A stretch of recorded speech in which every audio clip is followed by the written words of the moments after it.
Sir DG6 channel తరఫున స్వాగతం, సుస్వాగతం.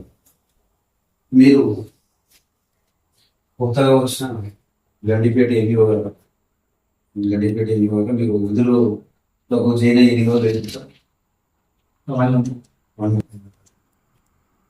1 monthలో మీ దృష్టికి వచ్చిన ప్రైవేట్ స్కూల్స్ కానీ గవర్నమెంట్ స్కూల్ కానీ ఏదైనా లోపాలు గుర్తించిందా? మనం ఇప్పటివరకు ఏంటంటే స్కూల్ స్టార్ట్ అయ్యేటప్పుడు మనం అన్ని ఫెసిలిటీ ఇచ్చేసారు. ఏంటంటే పిల్లలు ఎవరు కూడా ఈ అన్రికగ్నైజ్డ్ స్కూల్స్ చేర్పించదు. అన్రికగ్నైజ్డ్ స్కూల్స్ సంబంధించిన లిస్ట్ కూడా మనము అన్ని ఆల్ ప్రెస్ అండ్ మీడియాకి కమ్యూనికేట్ చేసాం. ఆ స్కూల్స్ లిస్ట్ ఇచ్చేసి అట్లా అన్రికగ్నైజ్డ్ స్కూల్లో పిల్లలు ఎవరిని చేర్పించకండి, ఎందుకంటే తర్వాత వాళ్ళ యొక్క విద్యా భవిష్యత్తు అనేది కొంచెం కెరీర్ ఇబ్బంది అవుతుంది అని చెప్పేసి చెప్పడం జరిగింది. సో అదేవిధంగా బిల్డింగ్ సంబంధించి కూడా మనం ఇచ్చినాం. ఇక్కడ బిల్డింగ్ వాళ్ళు ఫైర్కి సంబంధించి శానిటేషన్కి సంబంధించి సరైన చర్యలు తీసుకోకపోతే అట్లాంటి పాఠశాలలో చూసుకొని చేర్పించాల్సిందిగా అలాంటి అందరికీ తెలిసినట్టుగా వాట్సాప్ గ్రూప్ లో అక్కడ వెళ్ళారని అన్ని ప్రెస్ మీడియాకి మనం చెప్పడం జరిగింది. సో అదేవిధంగా ఏ స్కూల్కు అన్ని రికగ్నిషన్ లేనట్టు స్కూల్ ఏమైనా వాటి గురించి ఇచ్చిన తర్వాత అందులో కొన్ని మాకు రికగ్నిషన్ ఉంది అని చెప్తే కూడా ఆ స్కూల్ విజిట్ చేసి వారి యొక్క డాక్యుమెంట్స్ అని కూడా వెరిఫై చేయడం జరిగింది. చర్యలు తీసుకున్నారు. ఇమీడియట్ గా వాళ్ళందరికీ కూడా మనం ఎక్స్ప్లెనేషన్ ఇవ్వమని చెప్పేసి నోటీస్ ఇచ్చినాం. తర్వాత ఏంటంటే ఏదైతే రికగ్నిషన్ లేవో వాటికి క్లోజర్ నోటీస్ ఇచ్చిన తర్వాత కొన్ని స్కూల్స్ అలా లాక్డౌన్ చేస్తారు. స్నగుల్బడ్ అనే స్కూల్, లోకపూర్తి స్కూల్స్ లాక్డౌన్ చేయడం జరిగింది. మీరు లాక్ చేసిన తర్వాత మళ్ళీ ఓపెన్ కావడం కూడా జరిగింది. అట్లాంటిది మా దృష్టికి రాలేదు. అయితే ఏంటంటే ఒక స్కూల్ ఏంటంటే పర్మిషన్ లేనటువంటిది ఓపెన్ చేసిన ప్లేస్ కానీ అంత లోపలి అది ఏదో బఫర్ జోన్ లో ఉందని చెప్పేసి దాన్ని పూర్తి చేయడం జరిగింది. సో ఇట్లాంటి సిచ్యువేషన్ కానీ ఇంకా మాకు ఎట్లా ఉంటుందంటే ఎవరైనా ఇప్పుడు చాలా ఈ గండిపేట మండలంలో మీకు తెలియదు కాదు, దాదాపు 200 స్కూల్ ఉన్నాయి. ఆల్మోస్ట్ 200 ఎందుకు చెప్తుంటే మాకు గవర్నమెంట్ అండ్ ప్రైవేట్ కలుపుకొని 200 చెప్తున్నాను. నేను 200 స్కూల్ ఉన్నాయి కాబట్టి మేము ఈ 200 స్కూళ్ళలో ఒక్కొక్క ఊళ్ళో ఇట్లా ఉంటాయి కాబట్టి మనకి ఇట్లా మీలాంటి సోషల్ అవేర్నెస్ పర్సన్స్ ఎవరైనా మా దృష్టి తీసుకొస్తే వెంటనే వాళ్ళకి మనము షోకాల్ నోటీస్ అని ఇష్యూ చేస్తున్నాము, లేదంటే వాళ్ళ దగ్గర నుంచి ఇన్ఫర్మేషన్ కాల్ఫర్ చేస్తున్నాము. ఎందుకు ఇన్ఫర్మేషన్ కాల్ఫర్ చేస్తున్నాం, మనకు గురించి తెలియకుండా కూడా మనం మాట్లాడకుండా. సో కాబట్టి ముందుగా ఇన్ఫర్మేషన్ కాల్ఫర్ చేస్తున్నాం. మీకు సోర్స్ సర్టిఫికేట్స్ ఉన్నాయి, అవి సబ్మిట్ చేయాలి. వాళ్ళు ఇన్ టైంలో సబ్మిట్ చేయకపోతే మళ్ళీ ఒక షోకాల్ నోటీస్ ఇస్తున్నాం. అయినా కూడా మాకు రెస్పాండ్ కాకపోతే వాళ్ళకి ఆల్రెడీ మా దృష్టిలో ఆన్లైన్లో కనుక మాకు లేదనుకోండి క్లోజర్ నోటీస్ కూడా ఇస్తున్నాం. అదే విషయాన్ని డిఓ గారికి కూడా చెప్తున్నాం. డిఓ గారు కలెక్టర్ గారి అనుమతి ప్రకారం మనం ముందుకు వెళ్ళడం జరుగుతుంది. ఓకే సార్, ఇప్పుడు మీరు కొత్తగా వచ్చారు మండలంలో, ఇంతకుముందు మాకు తెలిసిన విషయం పనిచేసిన అనుభవం ఉంది. మీరు కొద్ది యువకులు ఈ మండలాన్ని అభివృద్ధి పదవులు తీసుకుపోతారని మా ఛానల్ తరఫున కోరుకుంటున్నాం. మీ అందరి సహకారం ఉంటే ఖచ్చితంగా మనము అందరి కోఆర్డినేషన్ తోటి మనం ఖచ్చితంగా స్ట్రెంగ్ చేద్దాం సార్. మా ఛానల్ ఎప్పుడు సపోర్ట్ ఉంటుంది. మా సపోర్ట్ ఏ విధంగా అంటే బీద పిల్లలకు విద్య అందించాలనే ఉద్దేశంతో ప్రైవేట్ స్కూళ్ళని కొద్దిగా అణిచివేతకు గురి చేసి ఎక్కడైతే ప్రైవేట్ స్కూల్స్ ప్రారంభం చేసిందో మేము మీకు అవేర్నెస్ తీసుకొచ్చి మీ ద్వారా ఎక్కడైతే అనుమతులు లేకుండా కానీ ఇక్కడ గ్రౌండ్స్ లేకుండా కానీ ఏదైనా ఇబ్బందులు ఉన్న స్కూల్స్ ఉంటే తప్పకుండా మూపియాలని మా ఛానల్ ద్వారా మీకు రిక్వెస్ట్ చేస్తున్నాం. ఇంకొక విషయం సార్, నేను ఈరోజే మీ ఐదర్శకోట హై స్కూల్కు వెళ్ళడం జరిగింది. మన దృష్టికి వచ్చిన విషయం ఏంటంటే 164 స్కూల్స్ ఉన్నాయి. మరి మన గవర్నమెంట్ స్కూల్స్ మాత్రం దాదాపు 30-35 స్కూల్స్ ఉన్నాయి. మరి గవర్నమెంట్ ఏం చేస్తున్నట్లు గవర్నమెంట్ దృష్టికి ఇక్కడ జనాభా ఎక్కువ ఉన్నది, ప్రైవేట్ స్కూల్స్ ప్రైవేట్ స్కూళ్ళకు ధీటుగా పెంచాలని మీరు ఏమన్నా ప్రపోజల్ చేయదలుచుకున్నారా? ఇప్పుడు ఎవ్రీ ఇయర్ మనము న్యూ స్కూల్ ఓపెనింగ్ కూడా పంపిస్తున్నాము. మనకు ఈ సంవత్సరం కూడా ఏంటంటే మనము రాజపుష్ప ప్రైవేట్స్ కావాలనే దాంట్లో వాళ్ళకు బయట నుంచి వచ్చినటువంటి మైగ్రేట్ చిల్డ్రన్ కోసం కూడా వర్క్ సైడ్ స్కూల్ ఓపెన్ చేస్తాం. దానికి గవర్నమెంట్ నామ్స్ ప్రకారం ఏంటంటే ఆ మేనేజ్మెంట్ ద్వారానే స్కూల్ ఓపెన్ చేసేసి వాళ్ళతో పిటిషన్ నడిపిస్తాం. సెకండ్ వన్ ఏంటంటే నెమలి నగర్ అని ఉంటుంది. నెమలి నగర్ కుప్పాలగూడ ఏరియాలో నెమలి నగర్లో అక్కడ నియర్ బై 1 కిలోమీటర్ పరిధిలో ఇక్కడ పాఠశాల లేకపోయేసరికి అక్కడ పిల్లలు ఉందని చెప్పేసి అక్కడ అసోసియేషన్ నుంచి ఒక రిజర్వేషన్ పాస్ చేయించుకొని వాళ్ళకు కొత్త స్కూల్ పర్మిషన్ ఇవ్వడం కొరకు వాళ్ళకి ఆల్రెడీ మొత్తం వాళ్ళ యొక్క అసోసియేషన్ రిజర్వేషన్ అండ్ పిల్లల ఫోటోస్ వాళ్ళు ఇచ్చినటువంటి ఏరియా అంతా తీసుకొని సబ్మిట్ చేయడం అనేది అండర్ ప్రాసెస్లో ఉంది. మేబీ 1 వీక్లో వాళ్ళకు కొత్త స్కూల్ పర్మిషన్ కూడా వస్తుంది. ఇక్కడ గవర్నమెంట్ ప్రైవేట్ కాదు, ప్రైవేట్ గురించి నేను మాట్లాడలేదు. గవర్నమెంట్లోనే ఈ వారం రోజుల నుంచి కూడా మన రాష్ట్ర ప్రభుత్వ ఆదేశాల మేరకు ఏంటంటే మనము గవర్నమెంట్ స్కూళ్ళలో ఒక ఎక్సెస్ టీచర్ ఉంటే కనుక మనం పక్క స్కూళ్ళకు తక్కువ ఉన్నటువంటి స్కూల్లో పంపించడం, తప్ప ఒక స్కూల్ టీచర్లు సరిపోకపోతే పక్క మండలం నుంచి తెప్పించేటటువంటి కార్యక్రమం కొనసాగుతుంది. మన జిల్లాలో కూడా మన మండలంలో కూడా దాదాపు 74 మంది టీచర్లు ఇప్పుడు డెఫిసిట్ ఉన్నారు. అంటే నామ్స్ ప్రకారం ఇప్పటివరకు ఉన్నటువంటి స్కూళ్ళలో విద్యా వాలంటీర్లు, బయట CSR సపోర్టు, మన గవర్నమెంట్ టీచర్స్ అందరూ కలుపుకొని స్కూల్ అని కూడా బాగా జరుగుతున్నాయి. కానీ అయినప్పటికీ కూడా ఇంకా చట్టం ప్రకారం నామ్స్ ప్రకారం ఇంకా కావాల్సినటువంటి టీచర్లకు సంబంధించిన రిక్వైర్మెంట్ కూడా మనం పంపించినాం. ఎక్కడైనా ఒక టీచర్ ఎక్కువ ఉంటే ఇమ్మీడియట్గా టీచర్ తీసేసి పక్క స్కూల్కి ఇచ్చేసినాం మనం. ఎట్లాంటి వాళ్ళ జూనియర్ ఎవరు వాళ్ళ తీసేసి ఇంకో స్కూల్కి ఇవ్వడం జరిగింది. సో ఈ విధంగా ముందుకు వెళ్తున్నాం మనం.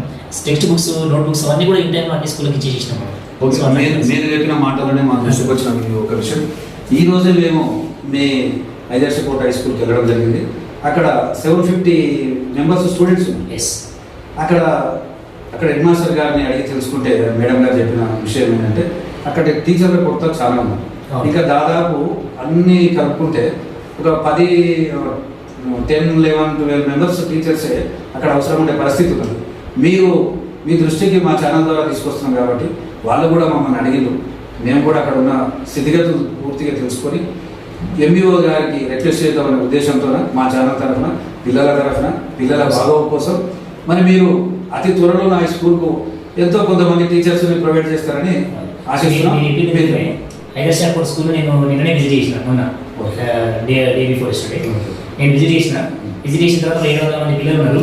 కానీ టీచర్లు మాత్రం 12 మంది ఉంటారు. ఈ 12 మంది టీచర్లు ఉంటే వాళ్ళకి సంబంధించి కూడా ఇంతమంది మీకు చెప్పిన ఎక్కడైతే టీచర్ తక్కువ వాళ్ళ కోసం రిక్వైర్మెంట్ పెట్టినారు. సో ఆ స్కూల్కి ఇంకా 13 మంది టీచర్లు కావాలి. అంటే టోటల్ 25 మంది టీచర్లు కావాలి. కానీ మనకి యాక్చువల్గా ఉన్న టీచర్లు 12 మంది, 50% ఉన్నారు. ఆ మిగిలిన రిమైనింగ్ 13 టీచర్స్ ఎవరైతే ఉన్నారో ఏ సబ్జెక్టుకు ఏ టీచర్ కావాలి, ఎక్కడి నుంచి కావాలి అని చెప్పేసి మేము డిఓ గారికి ప్రపోజల్స్ నిన్న సాయంత్రం పంపించినాము. ఇక్కడ ఏం జరుగుతుందంటే మనకు పక్క మండలాలు ఏదైతే ఇప్పుడు రిమోట్ మండలాలు ఏవైతే ఉన్నాయో ఆ రిమోట్ మండలాల్లో ఉన్నటువంటి టీచర్స్ని అంటే అక్కడ స్ట్రెంత్ తక్కువ ఉన్నటువంటి ఏరియా నుంచి తీసి ఇక్కడ వర్క్ అడ్జస్ట్మెంట్ చేస్తారు. దాంట్లో భాగంగా మనం రిక్వెస్ట్ పెట్టినాము. 12 మంది కాకపోయినా ఒక 6 మంది 7 మంది టీచర్లు వచ్చినా స్కూల్ ఈ సంవత్సరం బ్రహ్మాండంగా నడిచే అవకాశం. ప్రస్తుతానికి ఏంటంటే బీఎడ్ పిల్లలు కూడా అక్కడ వర్క్ చేస్తున్నారు. అక్కడ వాళ్ళ ఒక సపోర్ట్తో నడిపించమని చెప్పినాం మనము. నిన్న వెళ్ళి నేను విజిట్ చేసిన సో ఆ 12 మంది టీచర్లకు సంబంధించి కూడా మనం డిఓ గారికి ప్రపోజల్స్ పెట్టినాం. కాబట్టి మేబీ వాళ్ళకి త్వరలోనే అంటే ఈ 1 వీక్లోనే కొంతమంది టీచర్లు వచ్చే అవకాశం ఉంటుంది. ఎందుకంటే మీరు కూడా వెలుగులోకి తెచ్చింది కాబట్టి సో మీ ద్వారా పిల్లలకు ఆ విధంగా బెనిఫిట్ అవ్వడం సంతోషం. ఇంకో విషయం, మాకున్న నో ప్రకారం మేము జిల్లా మొత్తం కానీ రాష్ట్ర వ్యాప్తంగా నల్గొండ, ఉమ్మడి మామనార్, ఉమ్మడి నల్గొండ, ఉమ్మడి రంగారెడ్డి, ఉమ్మడి మెదక్ ఇవన్నీ తిరుగుతున్నాం. కాబట్టి ఇప్పుడున్న పరిస్థితుల్లో ఏమవుతుందంటే పల్లెటూరులో జీవనాధారం లేక పట్టణానికి తరలి వస్తున్నారు. మన హైదరాబాద్ అనేది ఒక అబ్బుగా ఏర్పడ్డది. మీ దృష్టికి తీసుకొస్తున్నాం. పక్కన మనకు చేవెళ్ళ మండలం ఉంటుంది, మన రంగారెడ్డి డిస్ట్రిక్ట్ బార్డర్. అక్కడ నాకు తెలిసిన విషయాలు కొన్ని స్కూళ్ళలో పోయి చూస్తే స్టూడెంట్స్ తక్కువ ఉన్నారు, టీచర్స్ ఎక్కువ ఉన్నారు. మీరు మీ మా ఛానల్ ద్వారా మీకు చెప్తున్నాం, మీరు కూడా డిఓ గారికి పై ఆర్జేడీ గారిని సంప్రదించి ఆ మండలాల నుంచి కూడా తీసుకొచ్చి మన ఇప్పుడు రాజధాని కానీ ఉదాహరణ తీసుకుంటే గడిపేట ఈ మండలాలలో ఎక్కువ స్టూడెంట్స్ ఉన్నారు కాబట్టి మీరు ఆ పక్క మండలాలు బార్డర్లో ఉన్న మండలాలకు వెళ్ళి ఆ టీచర్స్ని తీసుకొచ్చి ఈ పిల్లలకు చదివిస్తే ఇప్పుడు ఎందుకంటే ఆ మండలాల్లో పిల్లలు ఉండటం లేదు. ఇప్పుడు నేను ఐదర్శకోట మీ పరిధిలో స్కూల్ విజిట్ చేస్తే ఒక్క క్లాస్ రూమ్లో మధ్యలోకి పోదామంటే ప్లేస్ లేదు, బ్యాగులు పెట్టుకోవడానికి లేదు. ఇది ప్రైవేట్ స్కూల్. మీ గవర్నమెంట్ నామ్స్ ప్రకారం కూడా 30-40 మెంబర్స్ ఒక క్లాస్లో ఉండాలి. కానీ 3 సెక్షన్ల పిల్లలు ఒక 70 మెంబర్స్ పిల్లలు ఒకటే మగ్గిపోతున్నారు క్లాసులో. అంటే ఆ మగ్గిపోతే వాళ్ళ శబ్దానికి వెరివేషన్కు టీచర్ చెప్పే లెసన్ వాళ్ళకి అర్థం కాక వాళ్ళు ముందుకు పోయే పరిస్థితి లేకుంటుందని మా యొక్క అంచనా, మా యొక్క అనుభవం. మీరు ఇచ్చిన అడ్వైస్ ప్రకారమే జరుగుతుంది. మనకు శంకర్పల్లి, షాబాద్ అండ్ పక్కన చేరేల, కుందురు ఇలాంటి కొన్ని కడతాలు కొన్ని మండలాలు ఉన్నాయి. రిమోట్ మండలం కేశంపేట ఇట్లాంటి మండలాల నుంచి మనకు అక్కడ మీరు చెప్పినట్టుగానే ఈ మైగ్రేషన్ ద్వారా పిల్లలందరూ తప్పైపోతున్నారు. ఎక్కడైతే 2 పోస్ట్ ఉన్నాయో ఆల్రెడీ లాస్ట్ ఇయరే వర్క్ అడ్జస్ట్మెంట్ కూడా తీసుకురావడం జరిగింది. సో ఈ సంవత్సరం కూడా రిమైనింగ్ ఎవరైతే సర్ప్లస్ టీచర్స్ ఉన్నారో వాళ్ళందరినీ కూడా మన డిఓ ఆఫీస్లో డిఓ గారి అధ్యక్షతన మన ఎంఈఓ సమావేశం కూడా జరిగింది. ఎవరెవరిలో ఎంతమంది సర్ప్లస్ టీచర్స్ ఉన్నారో తీసుకోవడం జరిగింది. వారిని ఎక్కడ రిక్వైర్మెంట్ ఉంది. ఇప్పుడు మీరు చెప్పినట్టు మన మండలే కాకుండా శంషాబాద్, రాజేంద్ర నగర్ ఇలాంటి అన్ని మండలాలు కూడా రిక్వైర్మెంట్ ఉంది. సో ఎక్కువ ఉన్న టీచర్లు అక్కడ 10 మంది ఇక్కడ 10 మంది పంచేటువంటి అవకాశం ఉంది. సో రిమైనింగ్ ఆ తర్వాత కూడా ఇంకేమైనా అవసరం అంటే ఏ విధంగా గవర్నమెంట్ డిసిషన్ తీసుకోవాలని నేను చెప్తాను. కానీ ఓవరాల్ ఏంటంటే వాళ్ళకి సర్ప్లస్ సంబంధించినటువంటి వాళ్ళకి అయితే ప్రాసెస్లో ఉంది. ఇది షార్ట్ టైం 1 వీక్లో మనకి ఈ టీచర్స్ అడ్జస్ట్మెంట్ అనేది కూడా పూర్తి స్థాయిలో అయిపోతుంది. ఎందుకంటే ఇప్పటికే స్కూల్ ప్రారంభోత్సవం 1 మంత్ పూర్తి చేసుకుంటున్న సందర్భంలో మరి పిల్లలు వెనుకబడిపోతారు కాబట్టి అది ఒక 1 వీక్లో 10 డేస్ టైం తీసుకొని మీ డిఓ గారితో ఒక స్పెషల్ మీటింగ్ అరేంజ్ చేసుకొని మీరు స్పెషల్గా ఇంటర్వ్యూ తీసుకొని కలిసి డిఓ గారు ఆల్రెడీ మీటింగ్ పెట్టారు సార్. ఈ స్కూల్ అన్నిటికీ పిల్లలందరికీ సమకూర్చారని ఆదేశాలు ఇచ్చారు. మేము అందరం దాని ప్రకారమే మేము ఆయన ఏదైతే నామ్స్ మాకు చెప్పారో ఏ స్కూల్లో ఎంతమంది పిల్లలు ఉంటే ఎంతమంది టీచర్లు ఉండాలనేది ఇక్కడ తక్కువ ఎక్కువ 2 ప్రొఫార్మ్ ఇచ్చేస్తారు. ఎక్కువ టీచర్ లిస్ట్ ఇచ్చేసేయండి, మీకు అవసరమైన టీచర్ లిస్ట్ ఇవ్వండి. ఎక్కువ వాళ్ళని ఆటోమేటిక్గా మన మండలంలో ఎక్కువ ఉండదు, ఎక్కువ మండలంలో చేయ టీచర్స్తో అడ్జస్ట్ చేస్తారు. త్వరలో నాకు తెలిసి 2-3 డేస్లో అయిపోయింది సార్. మా ఛానల్ తరఫున మేము కూడా మిమ్మల్ని కోరుకుంటున్నాం. ఇంకొక విషయం ఏంటంటే మా దృష్టికి వచ్చింది మీ ఉపాధ్యాయులు అక్కడక్కడ సార్ పిల్లల ద్వారా స్కూల్ స్టూడెంట్స్ ద్వారా కొద్ది పనులు చిన్న చిన్న పనులు చేయించుకుంటారనేది మా దృష్టికి వచ్చింది. మీకు చెప్తున్నాం కాబట్టి ఉదాహరణకు ఈరోజు మేము విజిట్ చేసిన హైదర్ సెక్యూరిటీ స్కూలే నిదర్శనం. మీ ఎంఈఓ ఆఫీస్లో హెడ్ మాస్టర్ గారు వచ్చి పిల్లలని స్కూల్లోకి వెళ్ళి తీసుకొచ్చి వారి చేత బుక్స్ పోయించి ఆటోలో చేయించి మరి వాళ్ళని అమాలి పనిలాగా పనులలాగా ఉపయోగించుకుంటుంది. కాబట్టి మీరు వారిపై ఎలాంటి చర్యలు తీసుకుంటారు, ఎట్లా ఉంటుంది అనేది మీరు ఇంతకుముందు చెప్పింది సార్. మనము అకాడమిక్ ఇయర్ ప్రారంభంలోనే మనము క్లియర్ ఇన్స్ట్రక్షన్స్ ఇచ్చినాం. పిల్లల చేత ఎక్కడ పని చేయించకూడదు, స్కూల్కి సంబంధించిన శానిటేషన్కి సంబంధించినటువంటి యాక్షన్స్ అన్ని కూడా తీసుకోవాలి. ఇన్ టైంలో text books uniform text books note books అని ఇవ్వాలని చెప్పేసి స్కూల్ అకాడమిక్ యాక్టివిటీస్ సంబంధించి సబ్సిడీల కార్యక్రమాలకు సంబంధించి మనకి ఇవ్వడం జరిగింది ఇప్పటికీ. సో ఇట్లాంటివి పిల్లల చేత ఎలాంటి వర్క్ చేయించకూడదు అనేది కూడా మనం చెప్పడం జరిగింది వాళ్ళకి. సో అయినప్పటికీ కూడా ఎక్కడైనా ఇట్లాంటి జరుగుతాయి. ఇప్పుడు నేను చెప్పినట్టుగా సో మీరు చెప్పింది ఆదేశాలు ఇచ్చేయమంటారు. ఆదేశాలను తిరస్కరించి కూడా మీ ఉపాధ్యాయులు పనిచేస్తున్నారంటే మరి మీ దృష్టికి మేము తీసుకొస్తున్నాం కాబట్టి మీరు ఏ చర్య తీసుకుంటాం అనేది అతి త్వరలో తీసుకుంటే బాగుంటుంది అనేది. ఏంటంటే మనము ప్రతి దగ్గర మనం ప్రతి స్కూల్లో ఏ జరుగుతుందో తెలియదు కూడా మీరు దృష్టి తీసుకొచ్చింది కాబట్టి నేను ఖచ్చితంగా తనతో మాట్లాడతాను. ఆ టీచర్తో కూడా మాట్లాడి ఎక్స్ప్లెనేషన్ కాల్ చేస్తాను. ఎక్స్ప్లెనేషన్ కాదు సార్, విత్ ఆధారాలతో ఉన్నది. మేము కూడా ఇంటర్వ్యూ చేసాము, ఆమె మేడం దగ్గర బయట తీసుకున్నాము. బయట తీసుకుంటుంటే ఆమెనే స్వచ్ఛందంగా నేను తీసుకుపోయినని చెప్తున్నాను. ఇంతకని ఆధారాలు ఏం కావాలి చూడండి. మేము కూడా వీడియో ప్లే చేస్తామని ఆ ప్లే చేసిన తర్వాత మీరు కూడా స్పష్టంగా వినండి, ఆమెతో మాట్లాడండి. ఇప్పుడు మా ఉద్దేశం ఏంటంటే మాకు ఆమెకి పైన చర్యలు తీసుకుంటే మాకేదో వచ్చేది లేదు. కాకపోతే రేపు వేరే వాళ్ళు ఆ పని చేయడానికి వెనకాడతారు, మంచి పద్ధతిలో అవుతారు అనేది మా ఒక ఉద్దేశం. టీచర్ గారు ఉన్నారు, ఆయన మేము పోయి మేడం గారి దగ్గర మాట్లాడుతున్నాం. మేము ఎవరికైనా ఇప్పుడు మేము ఎంఈఓకి వచ్చినాం సార్, మీరు ఎంఈఓ బాస్, మీ దగ్గరనే చర్చ కొనసాగిస్తాం, వేరే వాళ్ళతో మాకు అనవసరం. మేము మేడం దగ్గర మాట్లాడుతుంటే సందర్భంలో అనే వ్యక్తి సోషల్ టీచర్ అంటే అతను, మేము డీటెయిల్గా హెడ్ మాస్టర్ గారి దగ్గర తీసుకున్నాం అతని పేరు, అతను ఏమి అతను నడుమ వచ్చేసి కలిగించుకొని గవర్నమెంటే సరిగ్గా పనిచేస్తలేదు, మేమేం చేస్తాం సార్, మేము ఏదో విధంగా పనిచేస్తామంటే మాట నాకు చెప్పడం జరిగింది. మరి ఈరోజు గవర్నమెంట్ టీచర్ అతను ఒక ఉపాధ్యాయుడు నలుగురు బోధించి మంచి చెడు చెప్పే వ్యక్తి ఈరోజు ఆ భాష వాడుతున్నాడంటే అదేదో మీ దృష్టికి తీసుకొస్తున్నాం. చాలా రాంగ్. ఎందుకంటే గవర్నమెంట్ మాకు లాస్ట్ 2 years నుంచి పిల్లల వెల్ఫేర్ కోసం చాలా యాక్టివిటీస్ చేస్తున్నది. ఎందుకంటే పిల్లలకి బ్రేక్ఫాస్ట్ స్కీమ్ కావచ్చు. ఇప్పుడు మొత్తం ఎంటైర్ రంగారెడ్డి డిస్ట్రిక్ట్లో చూడండి, మేము గండిపేట స్కూల్లో అన్ని స్కూళ్ళలో బ్రేక్ఫాస్ట్ అటెండెన్స్ ఇంప్రూవ్ అయింది. గవర్నమెంట్ చాలా సపోర్ట్ ఇస్తుంది. ఈ స్కావెంజర్ విషయంలో కానీ పిల్లల విషయంలో కానీ అన్ని విషయాల్లో కూడా గవర్నమెంట్ నుంచి గవర్నమెంట్ పాఠశాల మీరు ఆల్రెడీ స్కూల్ వెళ్ళి చూసినారు. ఇన్ఫ్రాస్ట్రక్చర్ విషయంలో కానీ స్కూల్ బిల్డింగ్ విషయంలో కానీ అన్ని కూడా చాలా డెవలప్. ఆ టీచర్ అంతా మాట్లాడిందంటే అసలు ఆయన ఏముంది నేను ఈ విషయాన్ని ఇంకొక విషయం ఏంటంటే సాక్షాత్ మన ముఖ్యమంత్రి గారి విద్యాశాఖ మంత్రి అంటే విద్యాశాఖ మంత్రి గారి ఏం పని చేస్తలేడు, విద్యాశాఖ మంత్రి ఒక గద్దమ్మా, మరి నేనేం చేయాలి అనే రీతిలో మీ ఉపాధ్యాయుడు వివరిస్తున్నాడు. ఆ వివరించిన విషయాన్ని మీ దృష్టికి తీసుకుంటాం. ఇంకొక విషయం ఏంటంటే ఇప్పుడు గవర్నమెంట్ పని చేస్తలేదు, గవర్నమెంట్ పనికిరాని గవర్నమెంట్ అనుకున్నాం. మరి పనికిరాని గవర్నమెంట్ అయితే జీతం వేస్తలేదా మీ టీచర్లకు? గవర్నమెంట్ గవర్నమెంట్ ఆ స్కూల్లో పనిచేసేటందుకే సార్ అనే ఉపాధ్యాయునికి ఫస్ట్ సెకండ్లో జీతం అయితే వస్తుంది కదా. మరి ఆ జీతం ఆయన పిల్లలని ఆయన చదివించుకున్నాడు, మరి ప్రైవేట్లో చదివిస్తున్నాడా గవర్నమెంట్లో చదివిస్తున్నాడా మనకు అనవసరం. ఆయన ఫ్యామిలీ కొనసాగుతుంది, ఆయన మంచి బాటలో నడుస్తున్నాడు, ఆయన పిల్లలకు ఉపాధి కలుగుతుంది అంటే గవర్నమెంట్ ఉద్యోగం ఉన్నందుకే కదా.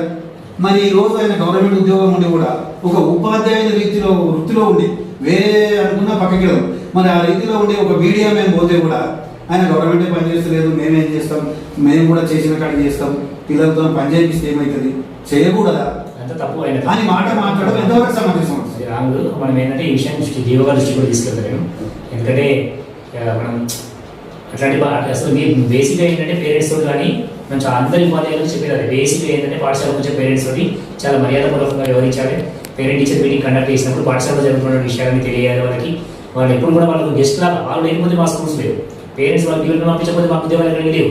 సో కాబట్టి ఖచ్చితంగా పేరెంట్స్ తోటి చాలా మర్యాదపూర్వకంగా ఉండాలి. సెకండ్ థింగ్ ఏంటంటే మీడియా ఏదైతే ఉందో వాళ్ళకి ఇంకా ఆన్లైన్లో ఉండాలి. ఎందుకు వాళ్ళే ఇక్కడ జరుగుతున్నటువంటి ఇష్యూస్ మనకి ఏమైనా సమస్యలు ఉన్న వాళ్ళే మనకు స్పందిస్తారు. వెంటనే పాఠశాలలో సపోర్ట్ కావాలన్నా ఏ విషయంలో టీచర్ విషయంలో ప్రత్యేకంగా కాబట్టి మేము ఎప్పుడు మీకు సపోర్ట్గా ఉంటాము. ఒక్కొక్క దగ్గర చిన్న చిన్న మీరు ఎన్నో చూడండి, మా దగ్గర 200 మంది టీచర్ మన దగ్గర ఎవరో ఒక టీచర్తో మాట్లాడుతున్నట్టే అది ఆయన ఏముందో ఖచ్చితంగా జీవోగా చూపిస్తాం. ఒక విషయం సార్, చిన్న ఇప్పుడు ఒక గవర్నమెంట్ ఉద్యోగస్తుడు ఆ విధంగా మాట్లాడని నేను చెప్తున్నాను. ఒక మీడియా అనేది మీరు గవర్నమెంట్ దృష్టికి మీ అధికారుల దృష్టికి తేవాలనే ఉద్దేశంతో పోతే మా పట్ల ఆయన ఆ విధంగా మాట్లాడితే ఈ రోజు గవర్నమెంట్ స్కూల్లో జాయిన్ చేసే పేరెంట్స్ ఎవరు, ఉద్యోగస్తులు ఎవరు లేరు, లీడర్స్ పిల్లలు ఎవరు ఉండరు, ఓన్లీ కూలినాలు చేసుకునే పిల్లలే అక్కడ వచ్చి చదువుతుంటారు. అంటే ఆయన ప్రవర్తన అక్కడ వచ్చే పేరెంట్స్, కూలినాలు చేసుకునే పేరెంట్స్ పైన ఏ విధంగా ఉంటుందో ఒకసారి ఆలోచన. నేను ముందు అదే చెప్తున్నాను, ఎంతో పేరెంట్స్ని సొసైటీని చాలా ఇన్వాల్వ్ చేసుకుంటే మన స్కూల్ మనలో ఉంటుంది. వాళ్ళు లేకపోతే మన ఉద్యోగం లేదు. సో అట్లాంటి పరిస్థితుల్లో ఒకవేళ మాట్లాడుంటే అది మాట్లాడడం చాలా తప్పు. సో అట్లాంటి దాన్ని ఎవరు టాలరేట్ చేయరు. నేను ఖచ్చితంగా యోగా చూపిస్తాను. Okay, thank you sir. ఇంకొక విషయం సార్, ఇప్పుడు అదే ఐదర్స్ అకౌంట్ స్కూల్కు మేము వెళ్ళడం జరిగింది కదా, మా దృష్టికి వచ్చింది ఏంటంటే మీకు కొద్ది గవర్నమెంట్ నామ్స్ ప్రకారము గవర్నమెంట్ స్కూల్ ఉంటే కొద్ది దూరంలో, ఎంత దూరంలో మీకు స్కూల్ ఇవ్వాలి అనేది మీకు కండిషన్స్ ఉంటాయి. కానీ ఐదర్స్ అకౌంట్ స్కూల్ పక్కన 10 స్కూల్స్ ప్రైవేట్ జరుగుతున్నాయి. మరి దానిలో తదుపరి చర్యలు ఏమన్నా తీసుకుంటారా మీరు? ప్రైవేట్ స్కూల్లో అతి సమీపంలో మీరు పర్మిషన్ ఇవ్వద్దు అనేది కండిషన్స్ ఉంటాయి.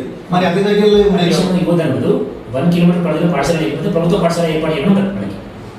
ఒక కిలోమీటర్ పరిధిలో ఎన్ని పాఠశాలైనా ఉండొచ్చు, ప్రైవేట్ గవర్నమెంట్ ఏమైనా. ఎందుకంటే ఆర్టీఐ అంటే పిల్లవాడు చదవాలి, 6 to 14 years పిల్లవాడు ఇక్కడ దగ్గర చదవాలి. అది ఎక్కడ చదవాలంటే అది వాళ్ళకి ఇష్టం. ఇంకొక విషయం అంటే ఇప్పుడు మనకు 160 దాదాపు మనము స్కూల్స్ ప్రైవేట్ ఉన్నాయి అనుకున్నాం, మనకు దాదాపు 35 స్కూల్స్ గవర్నమెంట్ ఉన్నాయి. మీరు దృష్టికి తీసుకొస్తున్నాము. మీరు కొద్ది మీ యుక్తితోన కష్టంతోన కొన్ని స్కూల్స్ మరి గవర్నమెంట్ పెంచే విధంగా ఆలోచన చేస్తారని మేము మా ఛానల్ ద్వారా మీరు తప్పకుండా సార్, మీరు ఈ టైం ఇచ్చినందుకు మీకు thanks. Okay, thank you very much sir.